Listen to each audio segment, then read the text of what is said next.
Banyak yang tahu kalau Charlie Chaplin itu komedian ya, tapi banyak yang nggak tahu kalau dia juga dijuluki sebagai bapak special effect karena dengan teknologi yang minim di era itu, yaitu bisa menghasilkan ilusi video yang seperti ini loh.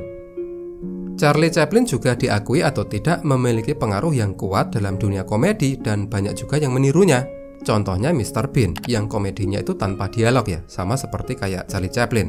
Atau komedian Indonesia yang meniru sosoknya, kayak Septian Dwi Cahyo, Asmuni, Awas Ada Sule, dan banyak lagi. Nah, sosok Charlie Chaplin selain lucu dan menghibur juga memiliki sisi yang kelam ya. Karena jenazahnya dicuri beberapa waktu setelah kematiannya. Semasa ia hidup, ia juga pernah dituduh mendukung komunisme, hingga tak bisa lagi tinggal di Amerika, terusir. Cerita menarik lainnya dari Charlie Chaplin adalah bahwa ternyata ia pernah berkunjung ke Indonesia, nginepnya di Garut, jalan-jalan di Jogja, dan mengunjungi Bali. Tapi bener nggak sih berita itu dia pernah ke Indonesia? Nah, biasanya kan aku cerita tentang kisah di balik produk gitu kan. Tapi mulai dari ini, aku juga akan bercerita tentang sejarah, tokoh-tokoh dunia yang inspiratif, biografi, yang semoga tetap menghibur dan teman-teman menyukainya ya. Nah, baik daripada penasaran, yuk kita simak di cerita gambar mengapa Charlie Chaplin jenazahnya dicuri setelah kematiannya, dan apakah benar ia pernah ke Indonesia. Dan lalu, kok banyak sih yang mengatakan bahwa ia itu bukan komedian yang paling lucu di eranya? Lalu, siapa yang paling lucu? Biasanya kan kalau kejadian penculikan itu orangnya masih hidup kan, terus keluarganya ditelepon minta tebusan. Biasanya gitu. Tapi Charlie Chaplin ini justru diculik ketika ia sudah meninggal. Nah, ceritanya si penculik ini melakukan aksinya itu terinspirasi dari kejahatan serupa yang pernah ia baca di surat kabar Italia. Roman Wardas, pria asal Polandia dalang dari pencurian ini, saat ia sudah ketangkap, mengaku bahwa motif dari pencurian itu ya gara-gara ia kesulitan keuangan. Ia melancarkan aksinya dibantu Ganso Ganev asal Bulgaria. Nah, mereka ini bekerja sebagai montir mobil dan keduanya merupakan pengungsi politik dari Eropa Timur. Aksi Wardas dan Ganev dilakukan pada tanggal 1 Maret tahun 1978 ya, atau sekitar 3 bulan setelah kematian Charlie Chaplin. Tempatnya itu di pemakaman Swiss, tempat Charlie Chaplin dimakamkan. Nah, keduanya itu mendatangi makam Chaplin, membongkarnya dan kemudian membawa mayatnya untuk dikuburkan di ladang jagung, disembunyikan, yang berjarak sekitar 1 mil dari rumah keluarga Chaplin di Kosier. Setelah mengamankan mayat Chaplin, mereka itu lalu menelpon istri Chaplin, Ona, dan meminta tebusan sekitar $600.000.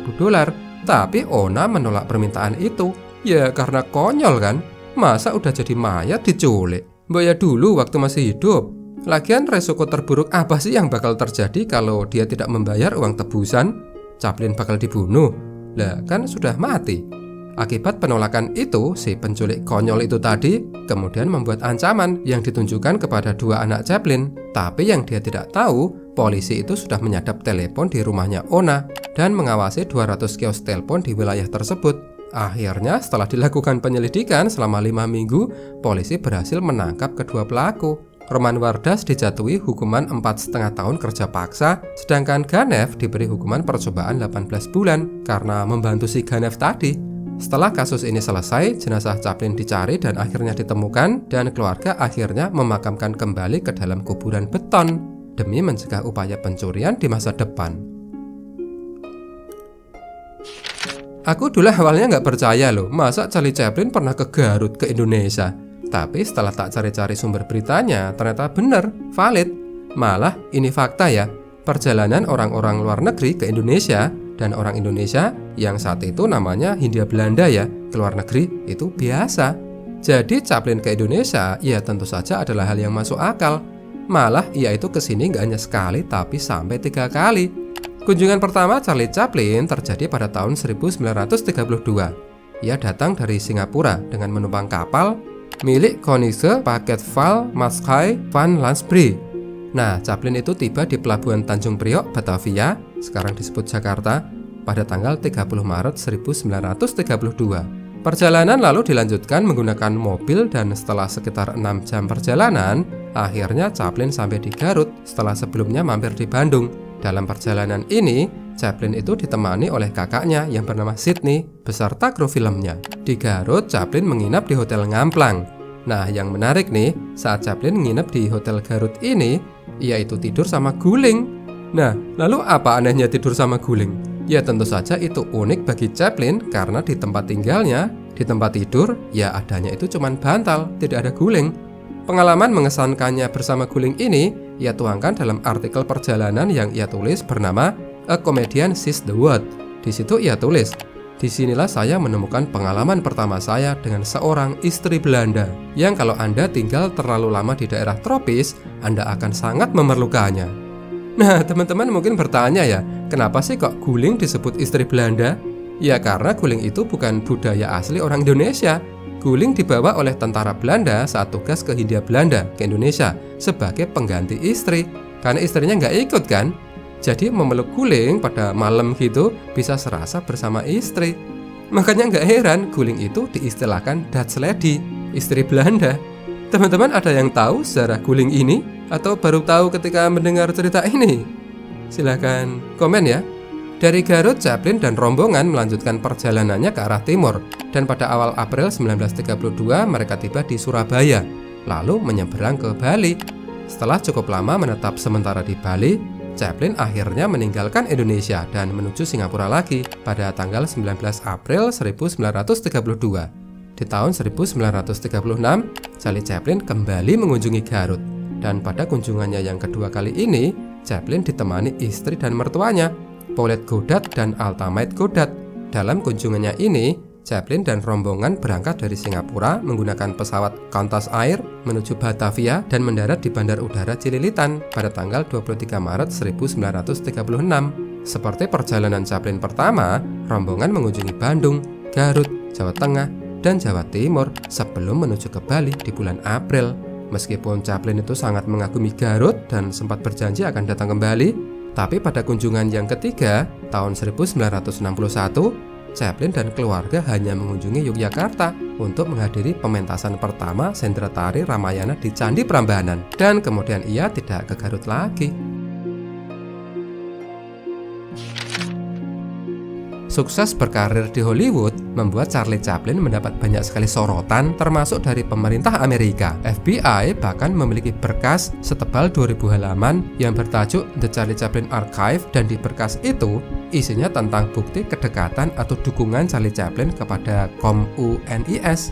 Edgar Hoover, direktur FBI, berasumsi dari melihat karya-karya film Charlie Chaplin kalau Charlie Chaplin itu memang dalam karyanya seperti memang mendukung gagasan komunisme, seperti menampilkan tokoh gelandangan, kemiskinan, maupun penggambaran si miskin yang menginginkan cinta dari si gadis kaya.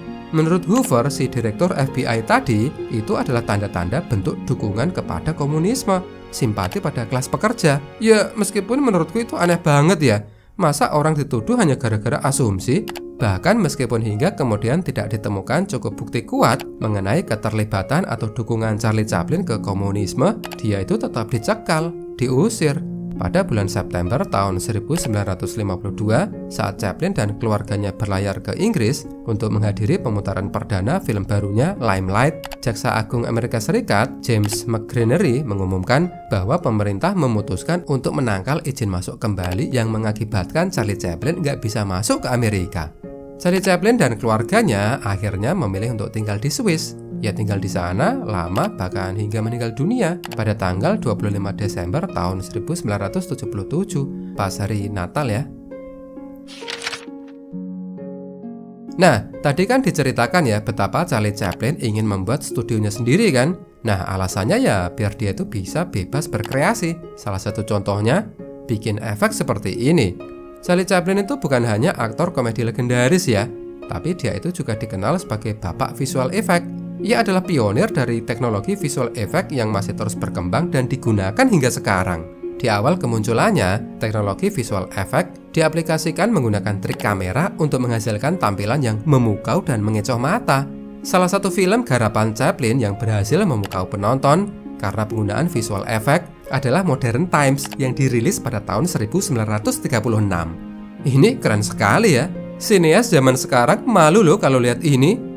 Soalnya dulu dengan alat seadanya bisa bikin trik yang hebat kayak gini.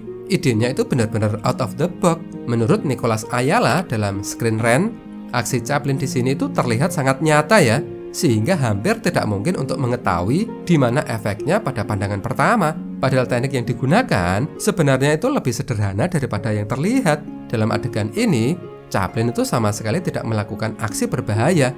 Dia tampil pada set berlantai penuh yang dibentuk menyerupai balkon, yang di sini tuh terdapat pembatas tipis yang membuat Chaplin tahu di mana batas untuk berhenti, sehingga sesuai dengan lukisan fotorealistik yang ditempatkan pada selembar kaca di depan lensa kameranya. Lukisan yang diletakkan secara tepat ini berhasil membuat efek celah sehingga adegan terlihat nyata dan sempurna. Jadi nggak salah ya jika Chaplin dijuluki sebagai bapak visual effect, karena ternyata ia itu sudah mampu menyajikan trik kamera yang mengecoh mata jauh sebelum ada visual effect CGI yang banyak digunakan sineas-sineas sekarang. Dari cerita Charlie Chaplin, sebenarnya ada banyak hal ya yang bisa kita pelajari. Yang pertama adalah kita itu bisa menjadi lucu, terbaik, penampil yang hebat. Tapi ketika kita tidak memiliki ciri khas, ya orang tidak akan mengingat kita. Chaplin selain the best, ciri khasnya itu sangat kuat. Makanya bahkan jauh setelah kematiannya, orang itu masih mengingatnya. Malah ketika orang lihat komedi bisu era film hitam putih, yang diingat ya kebanyakan itu ya adalah Chaplin. Meskipun Charlie Chaplin itu bukan satu-satunya komedian di era film hitam putih. Ada Harold Lloyd yang terkenal karena komedinya disertai aksi-aksi ekstrim dan berbahaya. Ini juga komedian yang luar biasa.